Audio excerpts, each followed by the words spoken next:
Hello, everyone. This is Tom Fox, and I'd like to welcome you to the Daily Compliance News. The Daily Compliance News is an offering of the Compliance Podcast Network. March 4, 2019.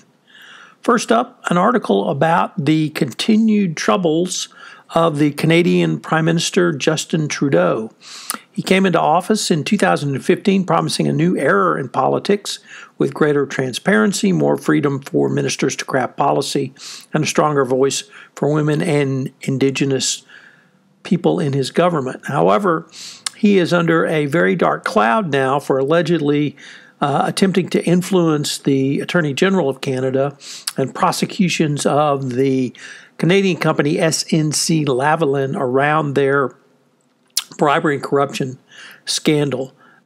Next, another story in the Wall Street Journal around the prosecution of bankers and why it is proving such an exercise in frustration for the Department of Justice. It's obviously having success in prosecuting banks, but going after the banks, the employees of banks, has proved much more problematic. Next up, another article in the Wall Street Journal about how prosecuting bankers has proved an exercise in frustration for U.S. prosecutors. While U.S. prosecutors have had success in prosecuting banks, they have not had success in going after the bankers who work for them. A judge's expected ruling next week on a request to throw out a case against the senior Barclays trader will turn on the issue that has prompted previous cases to turn into trouble: whether individuals can be held accountable for activity consistent with the bank's practices. U.S. District Judge Charles Breyer has said it is a massive due process problem. When prosecutors charge an individual with a crime, he says it has to be obvious it is a crime, and apparently when banks engage in bribery and corruption and money laundering, it's not obvious to the bankers it's a crime. We finish with two additional articles from the Wall Street Journal, bookending the Huawei case. First of all, Canada has announced it will allow extradition hearings against Huawei CFO Meng Wanzhou. The Canadian government is going to move forward with the attempt to extradition by the United States.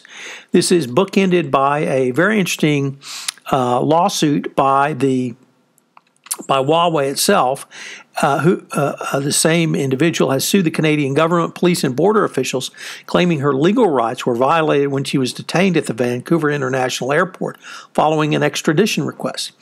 The lawsuit filed in the Supreme Court of British Columbia claims that the CFO, Meng Wanzhou, was unlawfully detained, questioned, and searched for more than 3 hours under the false pretense of a routine border check before she was told the reason for her arrest. It also claims that she was denied counsel during this period. The case will continue going forward. I am back from London, and I hope you enjoyed last week's stories where I took a look at compliance, ethics, and corruption from the UK press perspective. This is Tom Fox. If you have any ideas for the Daily Compliance News, please feel free to email me at tfox@tfoxlaw.com.